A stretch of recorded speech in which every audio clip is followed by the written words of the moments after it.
श्री स्वामी समर्थ. जय जय स्वामी समर्थ. स्वामी भक्तांनो, स्वामींचे असेच इच्छा पूर्ण करणारे संदेश ऐकण्यासाठी आपल्या चॅनलला नक्की सबस्क्राईब करा आणि बाजूला असलेली घंटी नक्की दाबा. याने तुम्हाला आपले व्हिडिओ लवकरात लवकर प्राप्त होतील. आणि आपल्या व्हिडिओला एक लाईक करून कमेंटमध्ये ओम श्री स्वामी समर्थ, जय जय स्वामी समर्थ असं नक्कीच टाईप करा. स्वामी भक्तांनो, स्वामींना आपण एकच प्रार्थना करायची आहे. हे समर्था, तुझ्या नामात खूप शक्ती आहे. माझा सर्व विश्वास मी तुझ्या नामात अगदी एकत्र केला आहे. आता सुख आले ना तरी श्री स्वामी समर्थ, आणि मला दुःख आले ना तरी मी म्हणणार श्री स्वामी समर्थ. संकट आले ना तरी मी म्हणणार श्री स्वामी समर्थ. आनंद झाला तरी मी म्हणणार श्री स्वामी समर्थ. हे गुरुराया, बस मला या भावनेवर स्थिर कर. तू माझा गुरु आहेस, तू माझा आई आहेस आणि तू माझा पिता आहेस. मला मार्गदर्शन दे आणि प्रेरणा नक्कीच दे. आणि स्वामींचरणी मला थोडी जागा दे. एवढीच प्रार्थना स्वामींकडे करतो. आणि स्वामी भक्तांनो, व्हिडिओला एक लाईक नक्कीच करा आणि कमेंटमध्ये लिहा श्री स्वामी समर्थ. आणि तुमच्या आवडत्या व्यक्तीसोबत हा व्हिडिओ नक्की शेअर करा.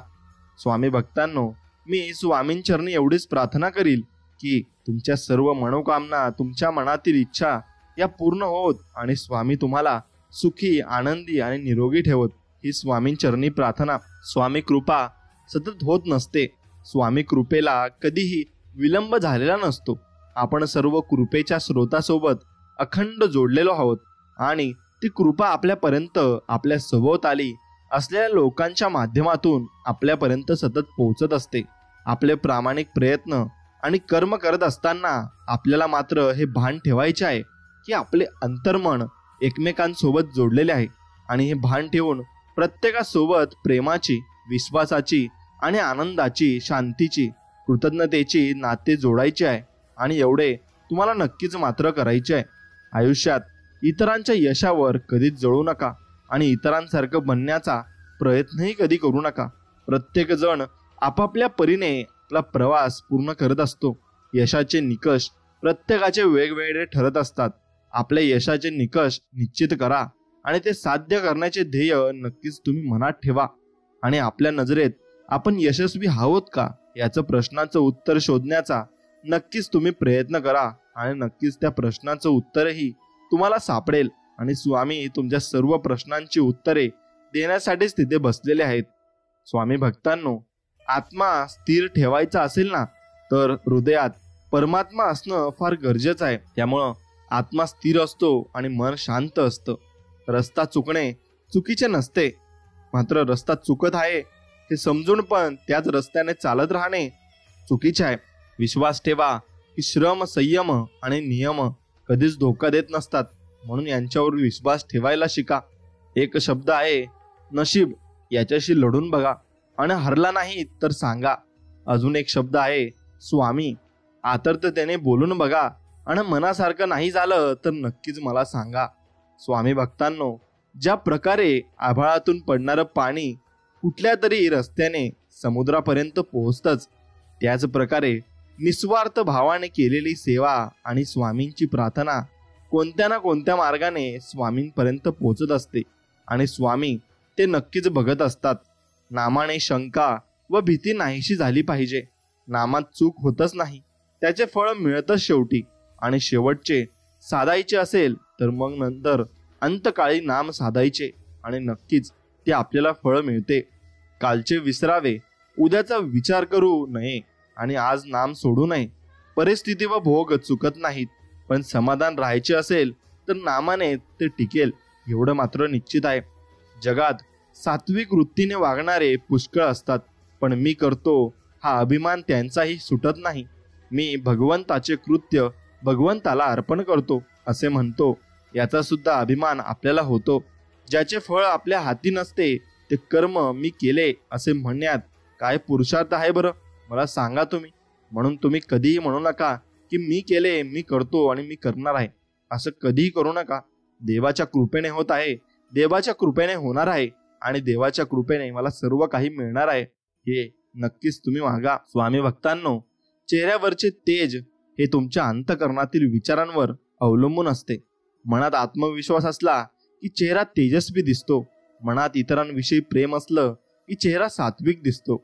मनात इतरांविषयी आदर असला की चेहरा नम्र दिसतो. मनातले हे भावच माणसाला सुंदर बनवत असतात आणि अतिसुंदर बनवत असतात. स्वामी महाराजांच्या चरणी सतत प्रार्थना करावी. मी कसाही असलो तरी तुमचा आहे आणि तुम्ही मला अंतर देऊ नका. मी पदोपदी तुम्हाला विसरतो, पण मला सांभाळून घ्या. अशी स्वामी महाराजांच्या चरणी नक्कीच तुम्ही प्रार्थना केली पाहिजे आणि स्वामी महाराजांकडे मागितले पाहिजे. ते तुम्हाला स्वामी महाराज नक्कीच देतील.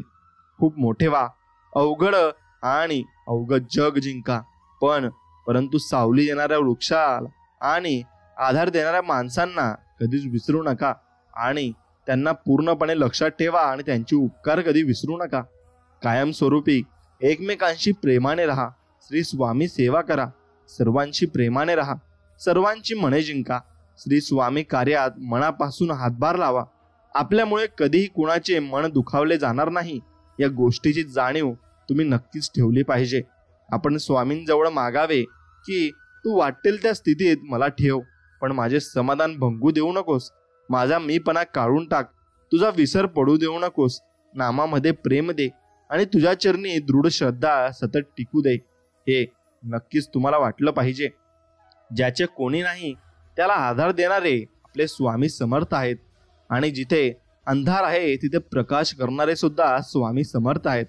आणि जो हरलेला आहे त्याला जिंकवणारे स्वामी समर्थ आहेत आणि जो पडणार आहे त्याला उचलणारे स्वामी आहेत. जो अपंग आहे त्याला पळण्याचे बळ देणारे सुद्धा स्वामी आहेत आणि ज्याला दृष्टी नाही त्याला ही सुंदर सृष्टी दाखवणारे स्वामी आहेत. ज्याची नाव बुडणार आहे त्याची नाव किनाऱ्यावर आणणारे स्वामी आहेत. सर्व करता आणि करविता आपले स्वामी आहेत. म्हणून स्वामींवरचा विश्वास कधीही डगमगू देऊ नका आणि कमीही होऊ देऊ नका. काही माणसे श्रीमंतीला सलाम करतात, काही माणसे गरिबीला गुलाम करतात, मात्र जी माणसं माणुसकीला प्रणाम करतात तीच माणसं खऱ्या जीवनाचा सन्मान करत असतात. एवढं मात्र निश्चित खरं आहे. समजा आपल्या घरात विजेचे दिवे आहेत आणि ते बटन दाबल्याबरोबर लागतात, पण जर का ते विजेच्या उगमाच्याच ठिकाणी बिघाड झाला तर घरातले बटन दाबून दिवे लागणार नाहीत. फार काय, पण घरातील दिव्याची दुरुस्ती करण्याचा प्रयत्न केला तरी मूळ ठिकाणाच्या बिघाडाची दुरुस्ती होईपर्यंत काही उपयोग होत नाही. त्याप्रमाणे आपल्या स्वतःमध्येच सुधारणा झाल्याशिवाय बाहेरून सुख कधी मिळणार नाही आणि ते तुम्ही मिळवूही शकणार नाही. हे मात्र तितकंच खरं आहे. मृत्यूनंतर जे जे काढून घेतले जाईल ना तो संस्कार असेल, आणि पण मृत्यूनंतर जे चितेच्या ज्वालासोबत लेपटून येईल ते तुमचे कर्म असतील आणि मीच तुमच्या सोबत असेल असे स्वामी आपल्याला सांगत आहेत. एवढं मात्र तुम्ही नीट लक्षात ठेवलं पाहिजे. तुम्हाला स्वतःला कळत नाही ना, इतके तुमच्या मनात काय आहे ते मला कळते असे स्वामी आपल्याला सांगत आहेत. नामस्मरण करताना बाळा तुम्ही मला पाहत नसाल, पण मी तुम्हाला पाहतो, कारण मी तुमच्या हृदयातच आहे. तुम्ही नाम घेता म्हणून मी तुमच्या मागे पुढे चालतो असे स्वामी आपल्याला सांगत आहेत. म्हणून नामामध्ये भरपूर काही शक्ती आहे आणि ती ओळखून तुम्ही नामस्मरण नक्कीच केले पाहिजे. वेळ कितीही वाईट असू दे, संकट किती मोठं असू दे, अरे भोग आहेत म्हणून भोगायचे असतात, पण आम्ही तुझ्या सोबत आहोत, मग तुझी नुकसान तर नक्कीच होऊ देणार नाही एवढं वचन आम्ही तुम्हाला देतो. समोरचा चुकला तरी तू कधी चुकू नकोस. भयवतिक गोष्टीच्या जाळ्यात तू अडकू नकोस. उभा आहे मी तुझ्या पाठीशी, तू काळजी करू नकोस. तू बाळ आहेस माझा हेही कधी विसरू नकोस. आणि हे पूर्णपणे लक्षात ठेव. ऐक अनुभव, गैरसमज हे इतके घातक शस्त्र आहे की त्याच्या एका वारात कोणत्याही नात्याचे लाखो हजारो तुकडे झाल्याशिवाय राहत नाही. मग म्हणून आपल्या माणसांना जपा आणि समजून घ्या, कारण काही खास नात्यातच आपलं सुख दडलेलं असतं. म्हणून अशक्यही शक्य स्वामी करतील आणि स्वामींवर विश्वास ठेवा. एवढं मात्र तुम्ही नक्कीच केलं पाहिजे.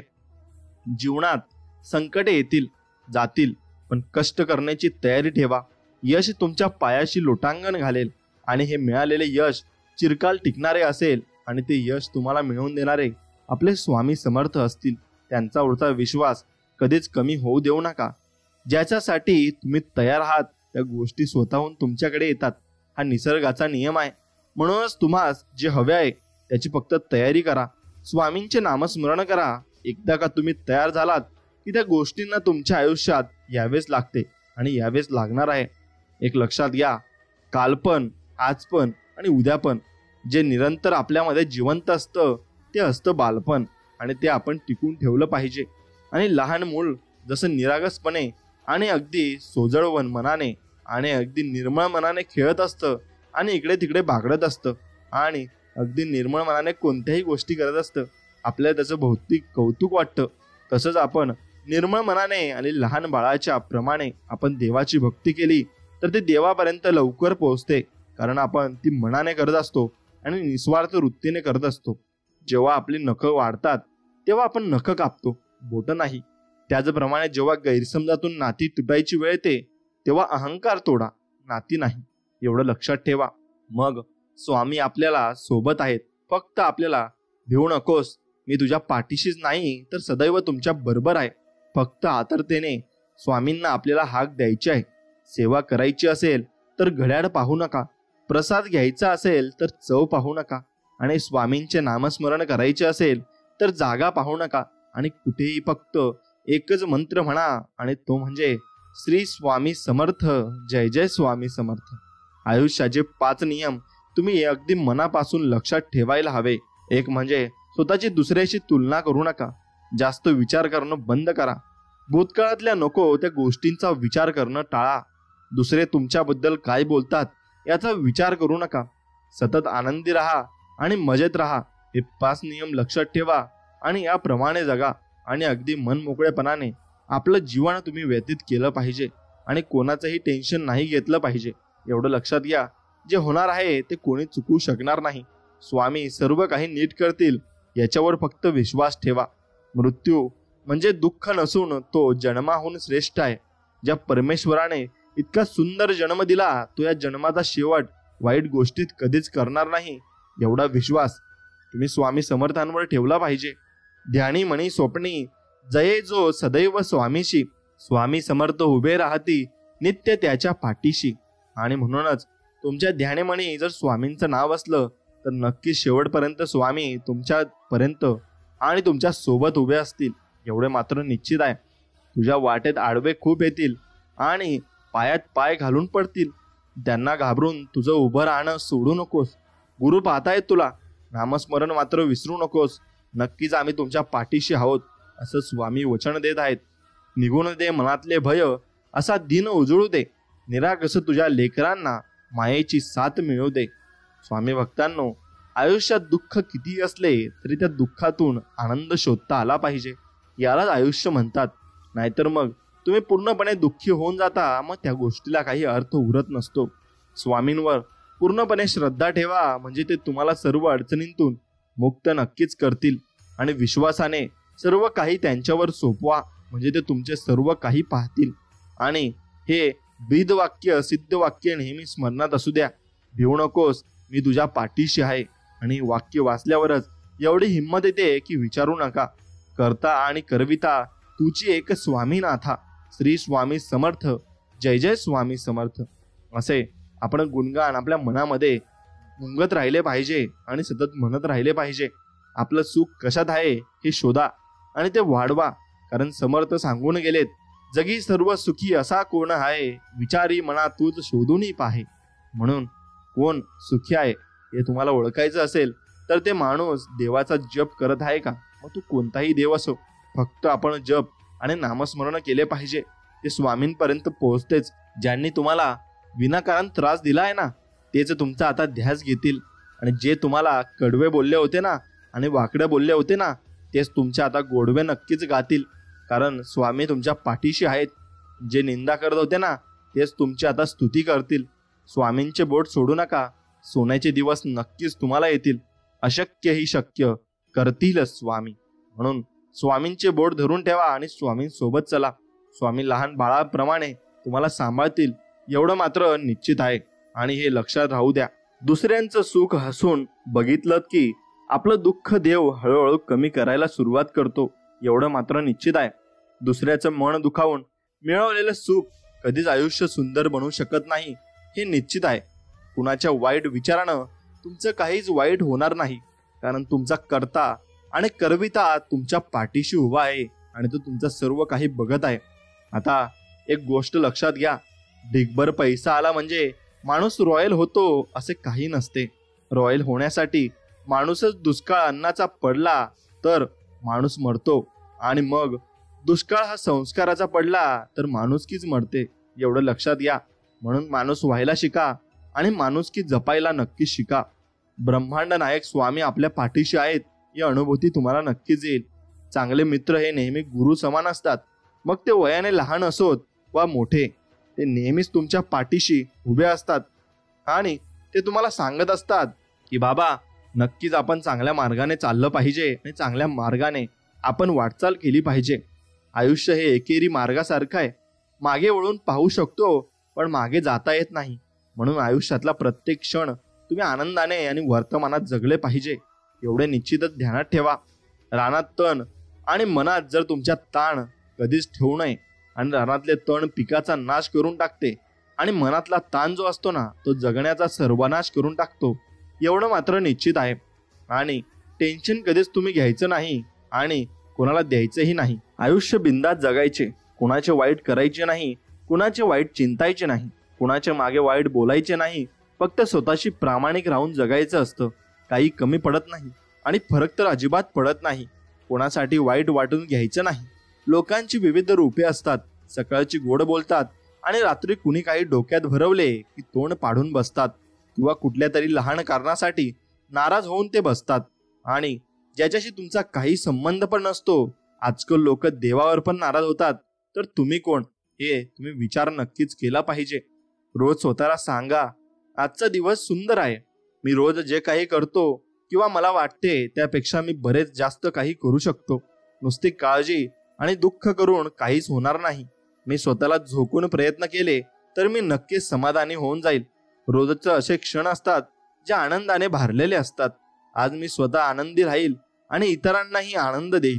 जीवन सुंदर आहे आणि मी ते अजून सुंदर करणार आणि येणारे दिवस आनंदाने नक्कीच जगणार आहे. प्रत्येक माणसाची जीवनातल्या संघर्षाची एक कथा असते आणि ती त्याला तळमळीने कुणाला तरी सांगायची असते. कधी ती शारीरिक कष्टाची तर कधी मानसिक धैर्याची असते. कधी आलेल्या पैशांच्या अडचणींची तर कधी विनाकारण आपल्या पाठीशी लागलेल्या संकटांची असते. हे सगळं ऐकायला आणि सहानुभूती दाखवायला कुणी मिळणं हे नशीबच असतं. नाहीतर ही सगळी कथा आणि त्यामागची व्यथा ऐकायला त्याला देव हा एकच पर्याय दिसतो. म्हणून तो मंदिरात जातो. कोण मंदिरात जातो ते कधी सही सलामत सगळ्या संकटातून बाहेर पाडल्याबद्दल देवाचे आभार मानायला. कुणाला त्याने केलेल्या कष्टांबद्दल बोलायला सांगितलं तर समोरच्याला कंटाळा येईल एवढं बोलेल, पण ते कंटाळवाणं असलं तरी खरं असतं. प्रत्येकाच्या कथा आणि व्यथा असतात आणि त्या देव ऐकून घेत असतो. मग तुम्ही देवाला ते सांगत चला. देव सर्वांचं भलं नक्कीच करत असतो.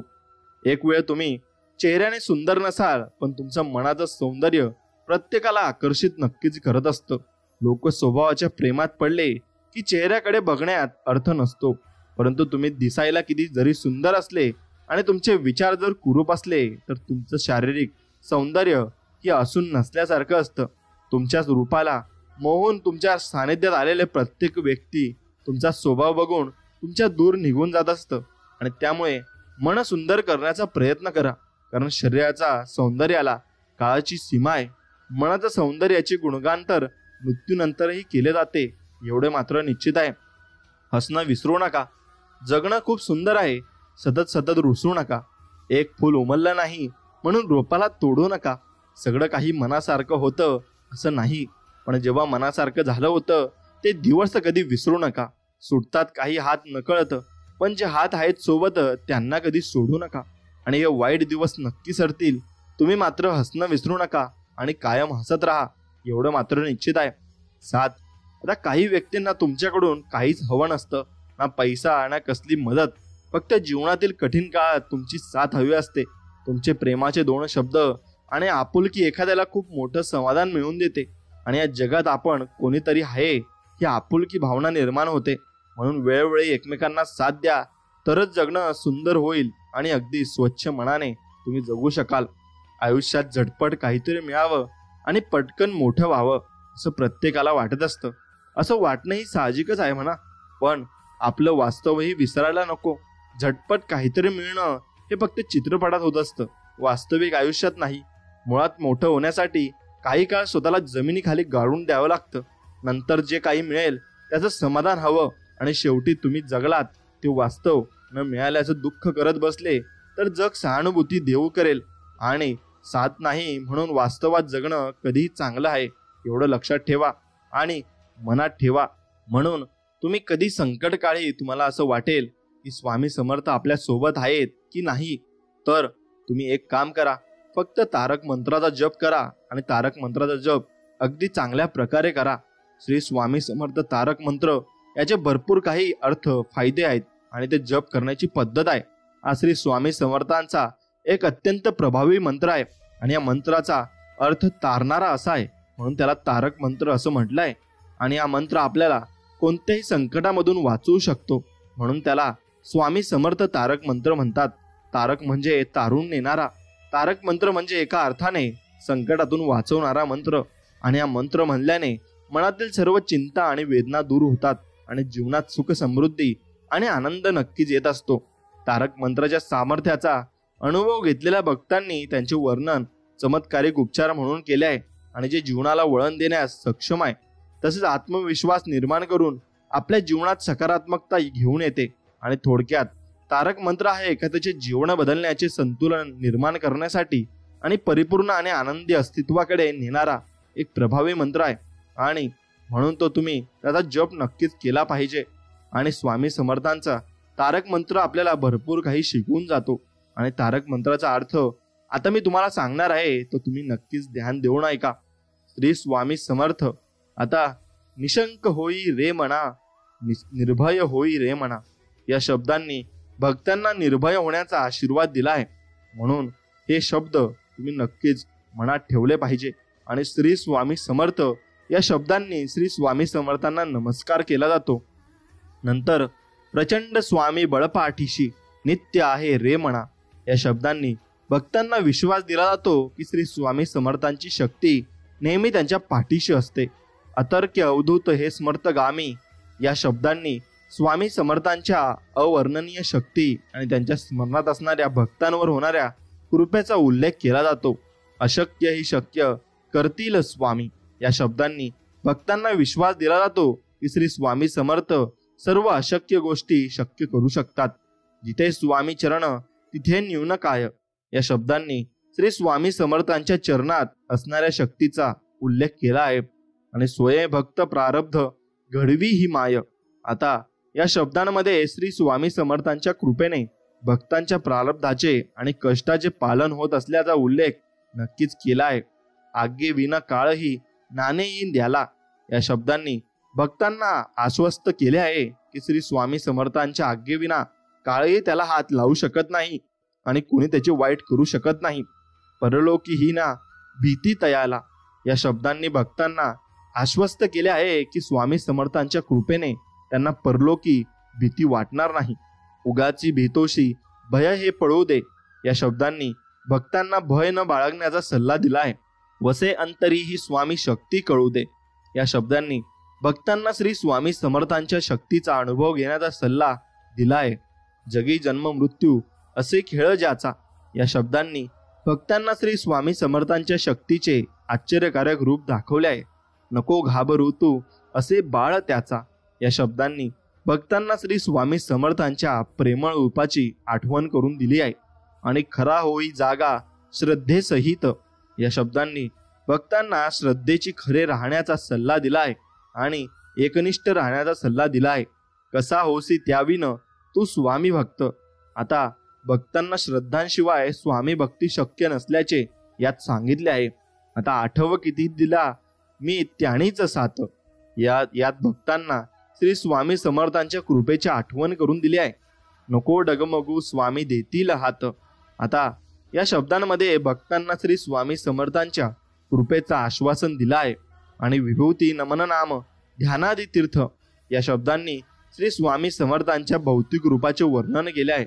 स्वामीच या पंचामृतात या शब्दांनी श्री स्वामी समर्थांच्या शक्तीचे वर्णन केले आहे. आणि हे तीर्थ घे या 8 वीरे प्रचिती या शब्दांनी भक्तांना श्री स्वामी समर्थाच्या कृपेचा अनुभव घेण्याचा सल्ला मात्र नक्कीच दिलाय. ना सोडती तया जया स्वामी घेती हाती. या शब्दांनी भक्तांना श्री स्वामी समर्थांचा कृपेचा आश्वासन दिलाय.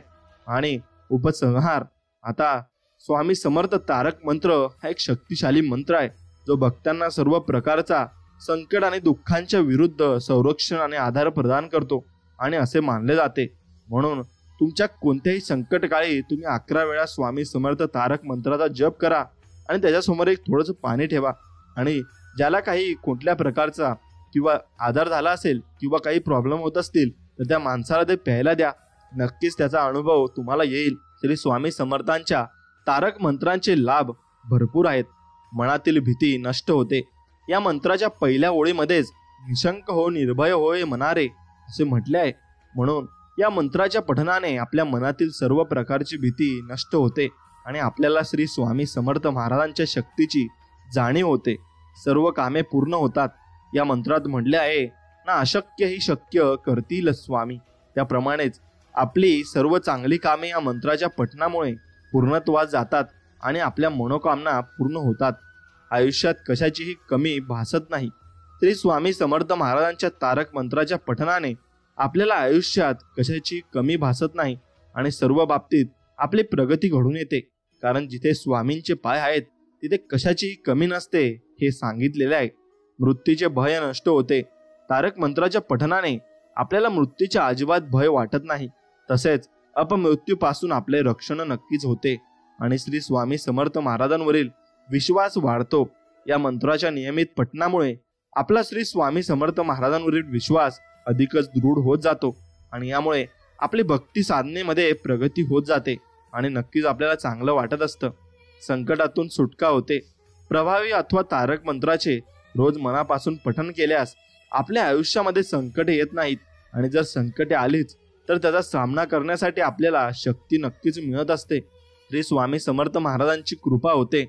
या तारक मंत्राचे नियमित पठण करणारा भक्त श्री स्वामी समर्थांच्या महाराजांचा प्रिय होतो आणि त्याच्यावर महाराजांची कृपा होते व महाराज त्याच्या सदैव पाठीशी असतात एवढे मात्र निश्चित आहे. म्हणून तुम्ही नक्कीच स्वामी समर्थ तारक मंत्राचे पठण केले पाहिजे. आता जप करण्याची पद्धत. आता तारक मंत्राचे पठण आपण कसे केले पाहिजे? तारक मंत्राचे पठण दररोज सकाळी उठल्यानंतर आणि रात्री झोपण्यापूर्वी करावे.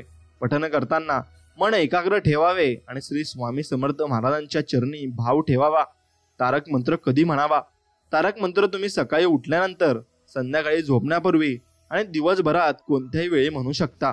स्वामी कृपेसाठी हा मंत्र जपण्यासाठी सकाळी आणि संध्याकाळी 108 वेळा जपण्याचा सल्ला दिला जातो. तारक मंत्र म्हणायला सुरुवात केल्यानंतर किती दिवसांनी त्याचे फायदे दिसून येतात.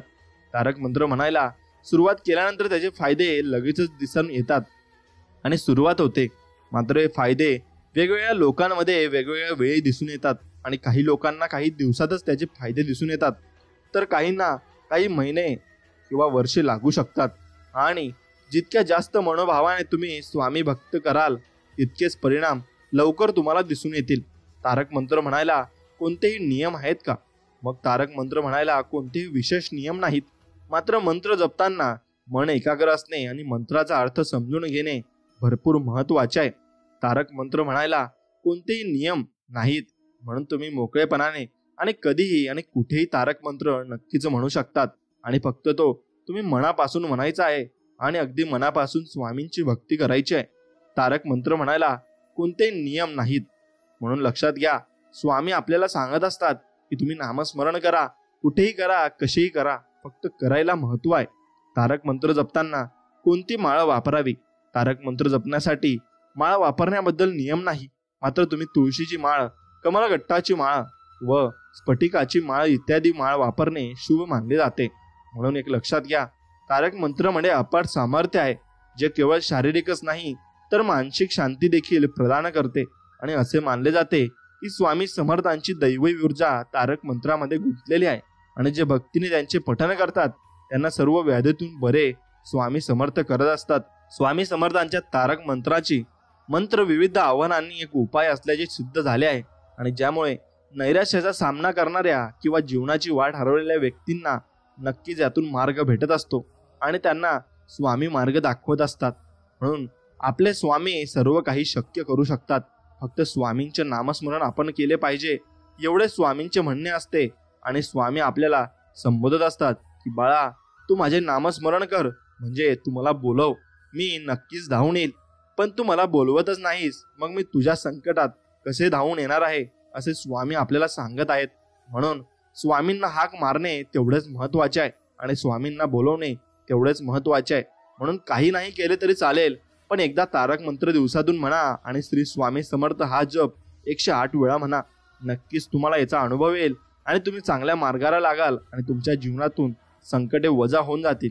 याचा अनुभव तुम्हाला येण्यासाठी हा तारक मंत्र म्हणून नक्कीच बघा. ओळख तो आवाज, ओळख ती खूण, आपल्या भक्तांसाठी तो फिरतो आहे अजून. त्याला उगम नव्हता, त्याला अंत नाही. तो त्रैलोक्याचा स्वामी, नुसताच संत नाही. त्याचे स्मरण कर, देहभान विसरून. तो हळूवार येईल आणि जाईल कानात सांगून. भिवू नकोस, मी तुझ्या पाठीशी आहे, असं स्वामी आपल्याला नक्कीच सांगून जातील. म्हणून स्वामींच्या या वचनावर विश्वास असेल तर नक्कीच व्हिडिओला एक लाईक करा आणि कमेंटमध्ये लिहा श्री स्वामी समर्थ, जय जय स्वामी समर्थ. सोनं ठेवायला लॉकर सहज मिळून जातो, पैसा ठेवायला बँक सहज मिळून जाते, पण मनातील गोष्टी सांगायला योग्य माणसं मिळणं खूप महत्त्वाचं असतं आणि त्यासाठी मोठं भाग्यही लागत असतं. एक गोष्ट लक्षात घ्या, कठीण परिस्थिती आल्यावर जगायचं कसं हे शिकवणारा शब्द म्हणजे श्री स्वामी समर्थ आहे. म्हणून मनापासून याचे उच्चार करा आणि याचं मनन करा. श्री स्वामी समर्थ महाराज म्हणतात की आयुष्याच्या वाटेवर खूप काटे होते, पाय देता देता सावरले, कारण पाठीमागे स्वतः ब्रह्मांड नायक स्वामी उभे होते, असं तुम्ही मनापासून म्हणलं पाहिजे. जर चुकीच्या पासवर्डने छोटासा मोबाईल उघडत नसेल ना, तर चुकीच्या कर्माने सुखाचा दरवाजा कसा उघडेल. त्यामुळं कर्म करत असताना अगदी चांगली कर्म करा आणि चांगली कर्म केल्यानेच तुमचा सुखाचा दरवाजा नक्कीच उघडेल. माणूस चेहरा तर स्वच्छ ठेवतो, पण ज्यावर लोकांची नजर असते, पण मनाला स्वच्छ ठेवू शकत नाही, ज्याच्यावर परमेश्वराची नजर असते. म्हणून ज्यावर परमेश्वराची नजर असते ते स्वच्छ ठेवायला शिका. नक्कीच तुम्हाला माणसंही चांगले भेटतील आणि मनासारखी भेटतील. माणसाचं मन उदास झालं की मग आपल्या हृदयाच्या जवळच्या माणसांची आठवण येऊ लागते आणि त्या माणसाला बोलल्याशिवाय मनातला उदासीनपणा कमी होत नाही. म्हणून जवळची माणसे असणे गरजेचे असते, मग ती नात्यातली असो, मैत्रीतली असो किंवा मग प्रेमातली असो. एवढं लक्षात घ्या, 4 पैसे कमी कमवा, पण माणसं आणि माणुसकी भरपूर कमवा. कारण आयुष्याच्या शेवटी माणूसच माणसाला खांदा लावतो, पैसा नाही. एवढं मात्र तुम्ही लक्षात घेतलं पाहिजे आणि तुमच्या लक्षात आलं पाहिजे. म्हणून कधीही जपायची असेल तर माणुसकी जपा आणि कधी पैशाच्या मागे जास्त धावू नका. पैसे असून साधं राहिलं तर लोक भिकारडा म्हणतात, पैसा बऱ्यापैकी खर्च केला तर माजुरडा म्हणतात, सगळ्यांशी मन मोकळेपणाने बोललं तर बकबक करतो म्हणतात, कमी बोललो तर स्वतःला शहाणा समजतो म्हणतात, दानधर्म नाही केला तर कंजूस मारवाडी म्हणतात, भरपूर दानधर्म केला तर 2 नंबर पैसे असणार असं म्हणतात, बायकोचं ऐकलं तर बैल म्हणतात, नाही ऐकलं तर काहीतरी भानगड असणार असं म्हणतात, तब्येत चांगली तर फुकटचं खाऊन सुटलाय म्हणतात, तब्येत कमी केली तर काहीतरी आजार झाला असणार म्हणून मरायला लागलाय असं म्हणतात, सगळ्या कार्यक्रमांना हजेरी लावली तर याला काही कामधंदा नाही असं म्हणतात, नाही गेलं तर माणुसकी नाही असं म्हणतात. हे सगळे लोक असतात. लोक नेहमी त्यांचं काम करतच असतात, आपलं आपण काम करायचं. याचाच अर्थ असा की एकावे जणाचे आणि करावे मनाचे. लोक पायी चालू देत नाहीत आणि घोड्यावरही बसू देत नाहीत. शेवटी आपण ठरवायचं जीवन कसं जगायचं, हसत हसत की मग रडत रडत, हे तुमच्यावर पूर्णपणे निर्भर असतं. आता वेदांचा अभ्यास करणं खूप सोपं आहे, परंतु ज्या दिवशी आपण दुसऱ्यांच्या वेदनांचा अभ्यास करू त्या दिवशी ईश्वर भेटला असे आपण समजायला हरकत नाही. आणि त्यातच आपल्याला ईश्वर भेटणार आहे हेही तुम्ही मनात निश्चित करून घ्यायला हवे. चांगलेच होणार आहे आणि हे गृहीत धरून चला, बाकीचे परमेश्वर नक्कीच पाहून घेईल. हा विश्वास मनात असला की येणारा प्रत्येक क्षण आत्मविश्वासाचा असेल आणि नक्कीच तुमचा आत्मविश्वास वाढत जाईल आणि तुम्हाला कशाची पर्वा करायची गरज नसणार आहे. प्रतीक्षा त्याच व्यक्तीची करायची जो भावनांना न छळता तुमच्या हृदयाला स्पर्श करेल, एवढं लक्षात घ्या. म्हणून त्या व्यक्तीची प्रतीक्षा तुम्ही नक्कीच केली पाहिजे. कधी हे शोधण्याचा प्रयत्न करू नका की देव आहे की नाही. हे शोधण्याचा प्रयत्न तुम्ही नक्कीच केला पाहिजे की या जगात माणुसकी शिल्लक आहे की नाही आणि आपण माणूस जपत आहोत की नाही. मग तुम्ही माणसात याल आणि तुम्हाला सर्व माणसांमध्ये देव दिसायला लागेल. आणि मग तुम्हाला असं वाटेल की पहिले मला देव दिसत नव्हता, पण आता प्रत्येक कणाकणात मला देव दिसायला लागलाय. कितीही धन कमवा, पण ते सांभाळण्याजोगे तण आणि दान करण्याजोगे मन नसेल तर तो निर्धनच समजावा, एवढे लक्षात घ्या. म्हणून तेवढेच तुमचे जेवढे असं तुम्ही धन कमवाल त्यापैकी 5% तरी तुम्ही दानधर्म नक्कीच केला पाहिजे. संकट तुमच्यातली शक्ती व जिद्द पाहण्यासाठी येत असतात. म्हणून संकटांना घाबरून चालणार नाही. नक्कीच तुम्ही संकटांना तोंड दिलं पाहिजे आणि नक्कीच तुम्ही विजय मिळवला पाहिजे. वेळ निघून गेल्यावर सुचलेला विचार आणि पीक जळून गेल्यावर पडलेला पाऊस याची किंमत सारखीच असते. डोळे बंद केले म्हणून संकट काही जात नाही, एवढं लक्षात घ्या. आणि संकट आल्याशिवाय डोळे काही उघडत नाही. राग आल्यावर थोडं थांबलं ना आणि चूक झाल्यास थोडं नमलं ना तर आपलं जीवन सुखमय होऊ शकतं आणि नक्कीच आपल्याला चांगला मार्गही भेटू शकतो. आणि स्वामी नेहमी आपल्याला चांगला मार्ग दाखवण्यासाठीच तिथे बसलेले आहेत आणि ते आपल्याला नक्कीच चांगल्या मार्गाला सुद्धा लावतात. म्हणून स्वामींवरचा विश्वास अजिबात डगमगू देऊ नका आणि विश्वास पूर्ण ठेवा. खरं सांगायचं झालं ना तर माणूस तोंडाने एका सेकंदात माफ करून टाकतो, पण हृदयातून माफ करायला काल संपतो, वेळ संपतो आणि वयही संपते तरी जमत नाही. त्यामुळे माफी मागावी लागेल अशी चूक अजिबात करू नका, कारण सॉरी बोलल्याने सगळ्या चुका माफ होत नसतात. एवढं तुम्ही नक्कीच लक्षात ठेवलं पाहिजे आणि मनात धरून ठेवलं पाहिजे. ज्याने जोडण्यासाठी कष्ट केलेत ना तो तोडताना 10 वेळा विचार करतो. आयतं मिळालं की माणूस एका झटक्यात तोडतो, मग ती झाडे असोत किंवा नाती. म्हणून कुणाला किती तुम्ही इम्पॉर्टंट द्यायचा हे तुम्ही स्वतःला ठरवायचं आहे आणि त्यानुसारच तुम्ही माणसांसोबत बोलायचं आहे. नाहीतर तुमचा फायदा घेणारे या जगात भरपूर माणसं आहेत. घरात सोफा सेट असो, डिनर सेट असो किंवा TV सेट असो की मेकअप सेट असो, परंतु जर एक लक्षात ठेवा, तुमचा माइंडसेट नसेल ना तर आपण कुठेही सेट होऊ शकत नाही. म्हणूनच सदैव प्रसन्न राहा आणि चांगल्या वृत्तीने जीवन जगा आणि नक्कीच देवावर विश्वास ठेवा आणि देवधर्माची कर्म पूर्णपणे पार पाडा. लोक काय म्हणतील हा विचार करत बसणाऱ्या प्रत्येकासाठी मी काहीतरी सांगू इच्छितोय. एखादी कथा सुखाची असो दुःखाची असो, समाज ती काही काळ चघळतोच, पण तेही किती काळ. मग च्युइंगमवरचं साखरेचं आवरण संपेपर्यंत. जिभेला रबर लागलं की समाजाचा इंटरेस्ट संपतो. तेवढी कळ सोसायचा आणि रबरचा चिवटपणा आपल्या जवळ हवा आणि खऱ्या प्रॉब्लेमला हात घालण्याचा क्षण आला की मग समाज मागं सरकतो. म्हणूनच औषधाच्या गोळीवरचा कागद जसा आपण फेकून देतो तसा समाज दूर लोटला आला पाहिजे आणि आतली गोळी कडू असो वा चविष्ट ती आपल्यालाच पचवावी लागते. सामर्थ्य मिळवायचंय ते आपल्या हळूवार मनाला बळकट करण्यासाठी. एवढंच फक्त तुम्ही लक्षात ठेवायचंय आणि मनापासून तुम्ही त्यात जिंकायचंय. माणसाने जास्त उड्या मारू नयेत. श्रीरामांना रात्री राज्य भेटणार होते, पण सकाळी वनवास भेटला तर देव होते. आपण तर माणसं आहोत. मग आपण समजून घेतले पाहिजे की आपल्यासोबत कधीही काहीही घडू शकते. त्यामुळे कधीही गर्व आणि अहंकार केला नाही पाहिजे आणि निमुटाने आपण जीवन जगले पाहिजे आणि चांगले जीवन अजून कसे होईल याकडे आपण लक्ष केंद्रित केले पाहिजे. खरं दाखवण्याचा आणि खोटं लपवण्याचा प्रयत्न करू अजिबात नका. वेळ दोघांनाही जगासमोर आणते एवढं मात्र निश्चित आहे. नाटक सुरू होण्या अगोदर आणि संपल्यानंतरच टाळ्या वाजवणं खूप प्रेम आणि प्रतिसाद दिला जातो. माणसांच्या बाबतीतही अगदी तसंच होत असतं. जन्मा अगोदर प्रेम आणि मृत्यूनंतर भरभरून प्रतिसाद दिला जातो. म्हणून खरं तर मधल्या काळातच त्यांना जास्त गरज असते. म्हणून एक गोष्ट लक्षात ठेवा, माणुसकी जपायला शिका आणि माणसंही जपायला शिका. म्हणून जेवढी जास्त तुम्ही माणसं जपली तेवढे जास्त तुम्हाला माणसं ही कामात येत असतात. फक्त ती ओळखून ते चांगले आहेत की नाही हे पारखूनच तुम्ही ते जपायला शिका.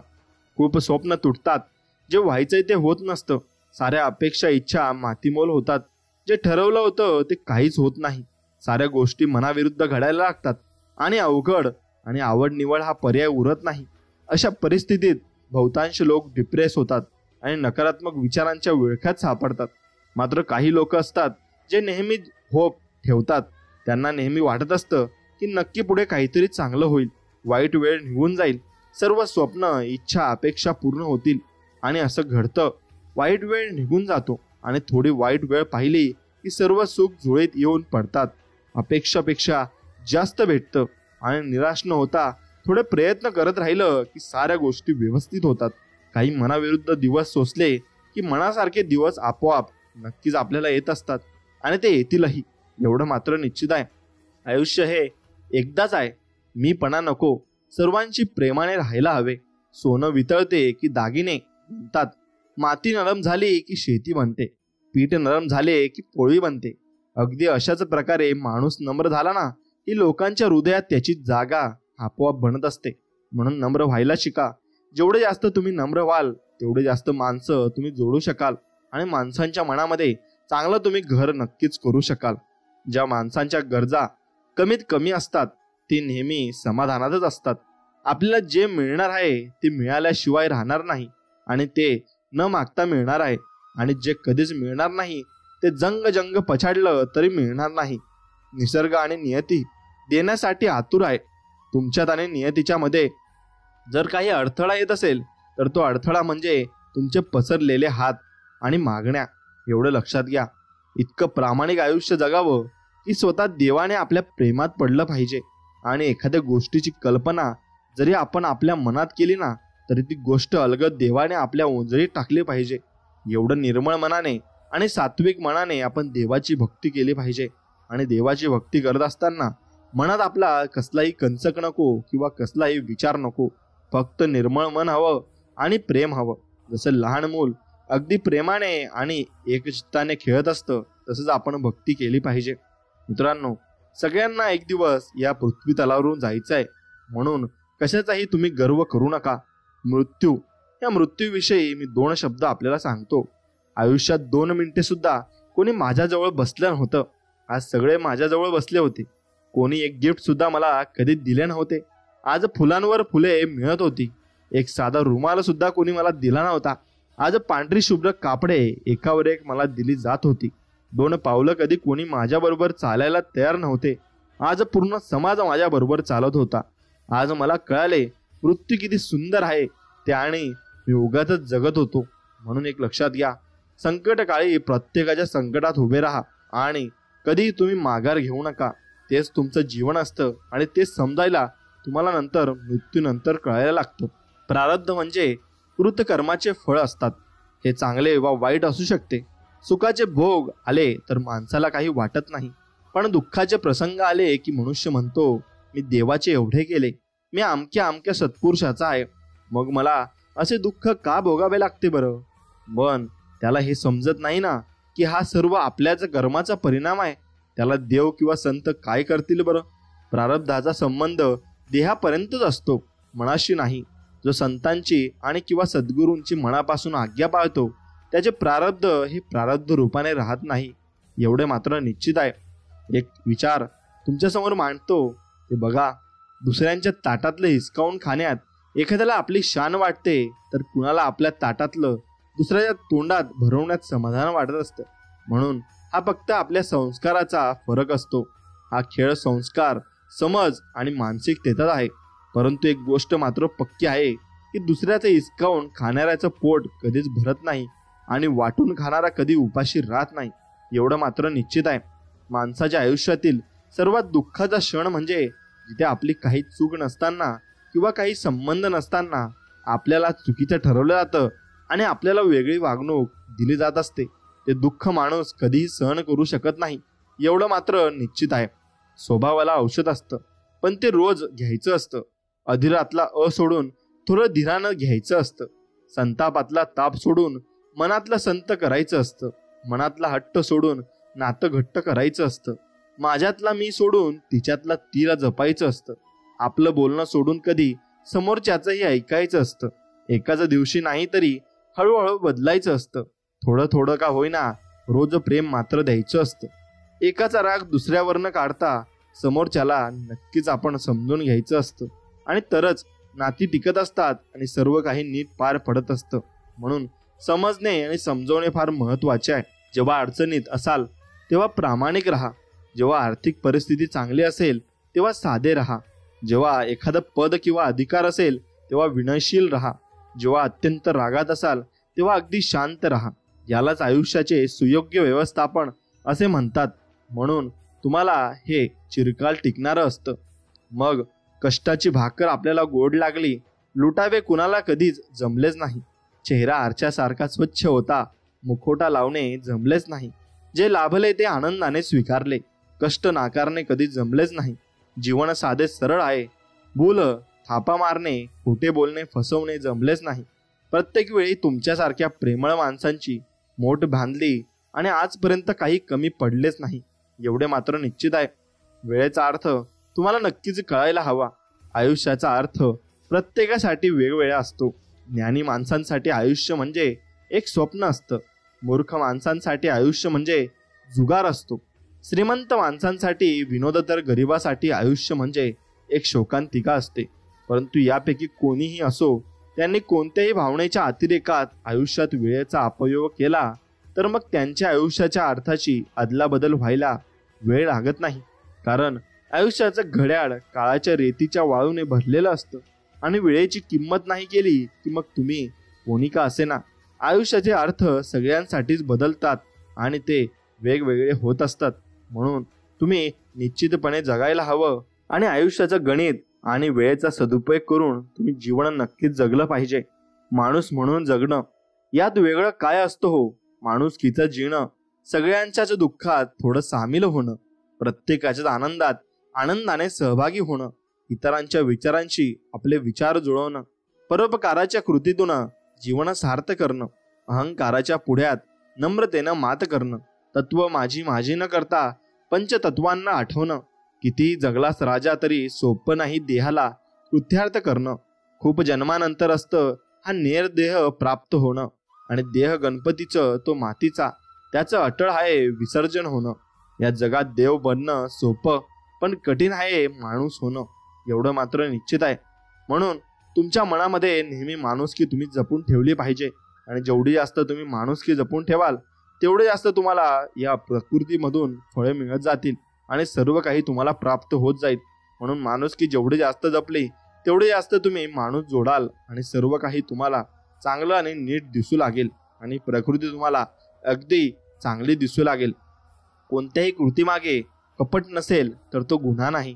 तुम्हाला छळणं हा एखाद्याचा हेतू आहे, पण तुमचं काडीचं नुकसान झालं नाही तरी त्याला बर्बाद करा. आणि तुमचं भरून न येणारं आयुष्यातून उठणारं एखादं कृत्य दुसऱ्या माणसांकडून झालं, पण तसं व्हावं हा त्याचा हेतू नव्हता, उद्दिष्ट नव्हतं, याची खात्री पटली तर त्याला नक्कीच तुम्ही क्षमा केली पाहिजे आणि आयुष्यात तुम्ही क्षमा करायला शिकलं पाहिजे. प्रत्येक छोट्या मोठ्या अवदासींना मागे एक सुप्त अहंकार असतो आणि जोपर्यंत हा असा अहंकाराचा जागता पहारा आहे तोपर्यंत कुणाच्याही आशीर्वादाने कोणती शांती मिळणार सांगा बरं. आणि औद्देश्यानं कमी कसं होणार? अहंकाराने मन काठोकाठ भरलेलं असेल तर आशीर्वादाने आत उतरायचं कसं? भांड रिकामं हवं तरच तो भरता येईल. कवी शांताराम आठवल्यांनी एका ओळीत ते सांगितलं आहे, जो असला तो अमृत प्यायला. आणि हे अत्यंत सार्थ आहे. अहंकार संपला रे संपला की स्वास्थ्य आणि आनंदाव्यतिरिक्त उरतं काय? आपल्या शांततेच्या आड आपण स्वतःच येतो आणि हा अडथळा दूर होणं महत्वाचं आहे.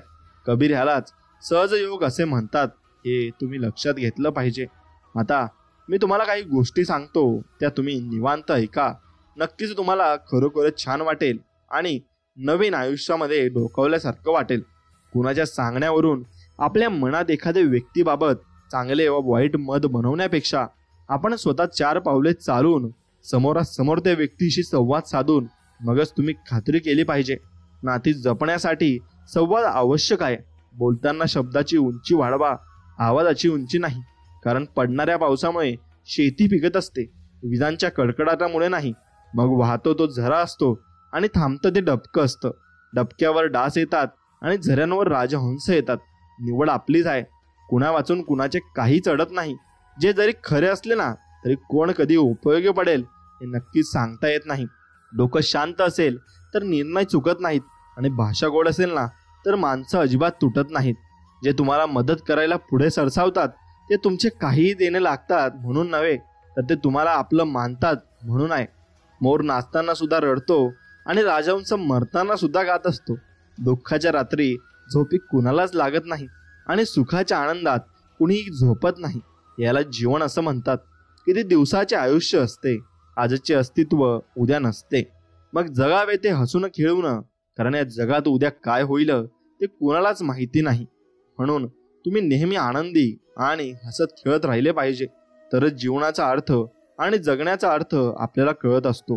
स्वतःला शहाणं समजणाऱ्या माणसांची या जगात एवढी गर्दी झाली आहे की तुम्हाला शहाणं म्हणून मिरवायचं असेल तर शहाण्यांनी मान्य केलेलं वेडेपण पांघरावं लागेल.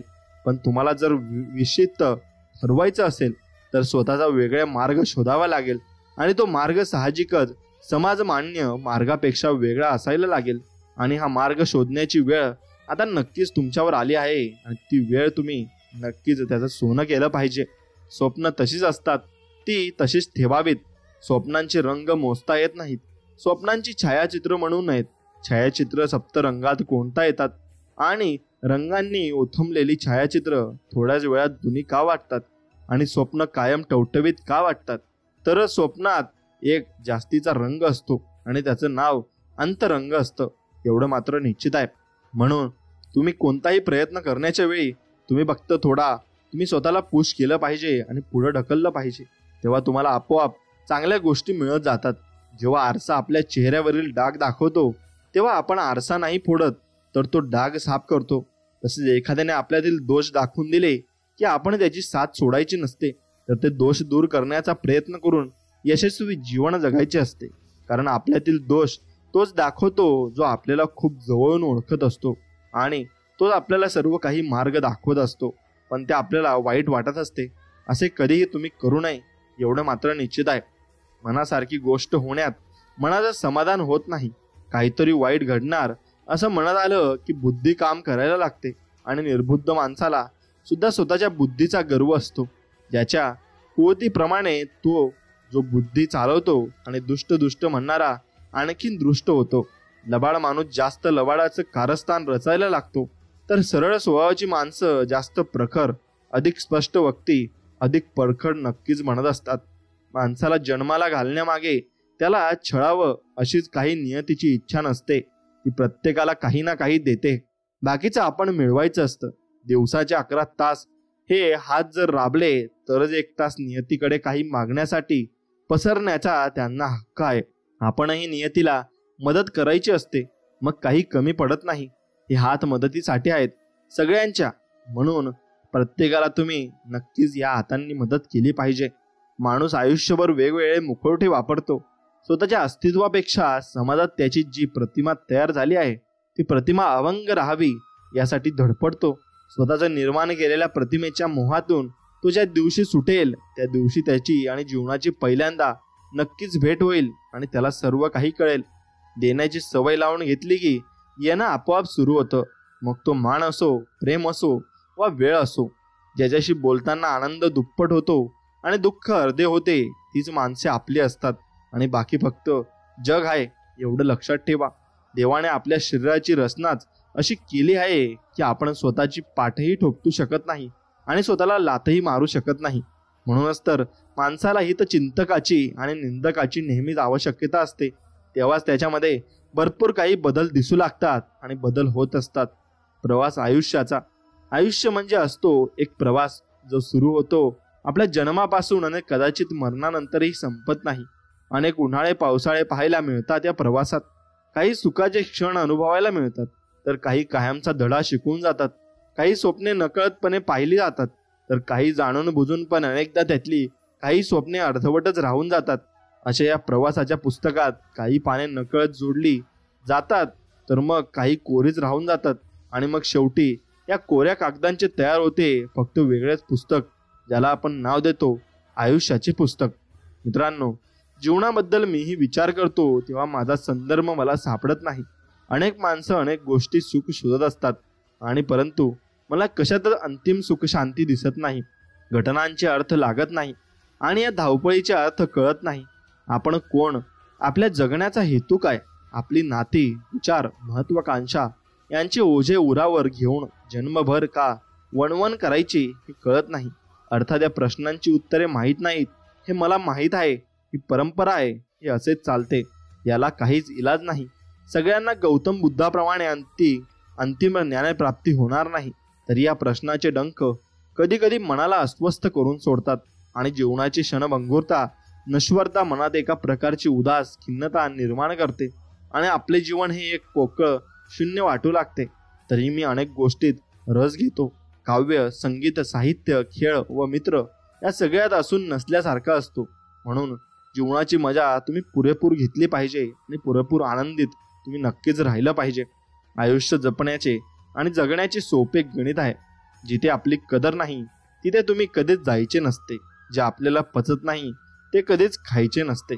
ज्यांना खरं सांगितल्यावर राग येतो त्यांची मनधरणी करत बसायचे नाही. आणि जे एकदा एका नजरेतून उतरले त्याचा त्रास करून घ्यायचा नाही. वेळ पाहून बदलतो त्याला मित्र बनवायचं नाही. आणि कितीही संकटे आली तरी कोणालाही तुम्ही घाबरायचं नाही. एवढं मात्र निश्चित आहे, माणसांची माणसाबद्दल मतं कशी तयार होतात हे पाहणं मोठं मजेचं असतं. स्वतःच्या अनुभवावरून ठाम निष्कर्ष काढण्याची परिपक्वता प्रत्येकाला निरनिराळ्या वयात येत असेल. पण प्रारंभीच्या काळात ही मतं बनवण्याचं काम घरातील मोठी माणसं करत असतात. पाहुण्यांची पाठ वळल्याबरोबर जे त्यांच्याबद्दल बोललं जातं किंवा ती व्यक्ती मागे जे वातावरण निर्माण करून जाते त्यावरून लहान मुलांची मतं बनतात. एवढं मात्र निश्चित आहे. म्हणून आपल्या वागण्यातील आपण नक्कीच बदल केले पाहिजे आणि त्यातून दुसरे काय शिकतात याच्याकडेही आपण लक्ष दिले पाहिजे. आणि तरच आपल्या जीवनाला अर्थ आहे. आणि तर सगळं जन्म तुमचा व्यर्थ आहे. नाही म्हणण्याचं स्वातंत्र्य प्रत्येक माणसाला असतं. ते आपण उपभोगत नाही. आपल्या आयुष्यात येणाऱ्या किंवा घडणाऱ्या गोष्टींना आपण नाही का म्हणत नाही? न पटणाऱ्या न पेलणाऱ्या गोष्टी आपण का स्वीकारतो? आपण दुसऱ्याला आपल्यावर अतिक्रमण करू देतो. जेव्हा आपल्याला त्याचा वीड येतो तेव्हा उशीर झालेला असतो.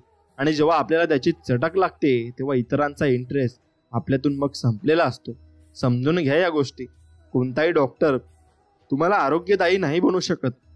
कोणताही फिटनेस ट्रेनर तुम्हाला तंदुरुस्त नाही बनवू शकत. कोणताही शिक्षक तुम्हाला इंटेलिजंट नाही बनवू शकत. कोणताही गुरु तुम्हाला यशस्वी नाही बनवू शकत. कोणताही श्रीमंत व्यक्ती तुम्हाला श्रीमंत नाही बनवू शकत. सर्वजण तुम्हाला सल्ला देऊ शकतात पण मेहनत तर तुम्हाला स्वतःलाच घ्यावी लागेल. एवढं मात्र निश्चित आहे आणि हे तुम्ही लक्षात घेऊन चाललं पाहिजे. रागाने गेलेली व्यक्ती परत येऊ शकते पण शांतपणे निघून गेलेली व्यक्ती पुन्हा परत कधीच येत नाही.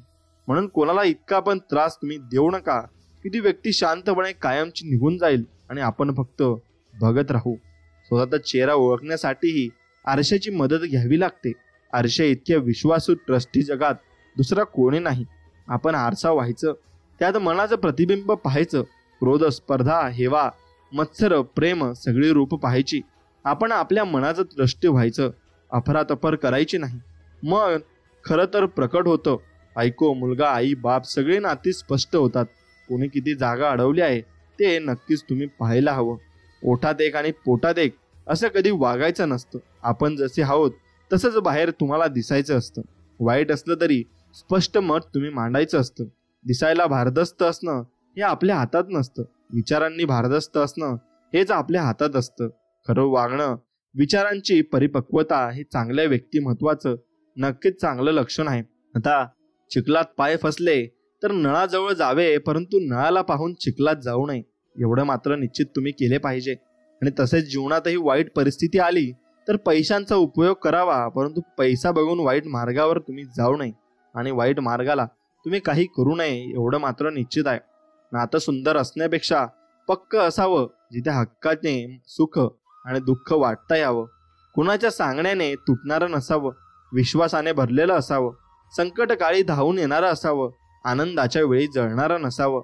शुभ प्रसंगी शोभा वाढवणारं असावं आणि जीवाला जीव लावणारं असावं. नातं हे असं असावं आणि ते तुम्ही टिकवायला नक्कीच पाहिजे. मैत्रीमध्ये ना खरं ना खोटं असतं. मैत्रीमध्ये ना माझं ना तुझं असतं. कुठल्याही पारड्यात तिला तोल. मैत्रीचं पारडं नेहमीच जडच असतं. मैत्री श्रीमंत किंवा गरीब नसते. मैत्री सुंदर किंवा कुरूप नसते. कुठल्याही क्षणी पहा, मैत्री फक्त मैत्रीच असते. रक्ताच्या नात्याचं मला काही माहीत नाही पण मैत्रीच्या नात्यामध्ये प्राण असतो.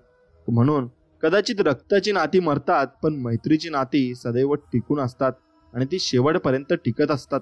तुमच्याबद्दल कोणी वाईट बोलत असेल तर तो आशीर्वाद नक्कीच तुम्ही समजला पाहिजे. तुमची कोणी स्तुती करत असेल तर ती प्रेरणा तुम्ही अगदी मनापासून समजली पाहिजे. तुमच्यावर कोणी खोटे नाटे आरोप करत असेल तर ते तुमच्या सत्तेची ताकद समजली पाहिजे. तुम्हाला कोणी मनापासून साहेब म्हटले तर तुमच्यात इतरांचे भले करण्याची ताकद आहे असे समजले पाहिजे. अकारण कोणी तुमच्या मार्गात आडवे येत असेल तर ते तुमच्या मार्गाची साफसफाई समजली पाहिजे. उगाच तुमच्याशी असलेले नाते कोणी तोडत असेल तर तो तुमच्यातला नम्रतेचा विजय समजला पाहिजे. तुमच्या सद्वर्तनाची कसोटी लागते तेव्हा तुम्ही योग्य मार्गावर आहात असे समजले पाहिजे आणि योग्य मार्गावरच तुम्ही नक्कीच चालले पाहिजे. आणि योग्य मार्गावर चालत असताना तुम्ही स्वामींची भक्ती केली पाहिजे आणि स्वामींचं नामस्मरण नक्कीच केलं पाहिजे. आणि हा संपूर्ण संदेश तुम्हाला मनापासून आवडला असेल तर तुमच्या मित्रांपर्यंत पुढे नक्की शेअर करा. चला तर मग भेटूया नवीन एक व्हिडिओमध्ये. तोपर्यंत जय श्रीराम, श्री स्वामी समर्थ. जय जय स्वामी समर्थ. धन्यवाद.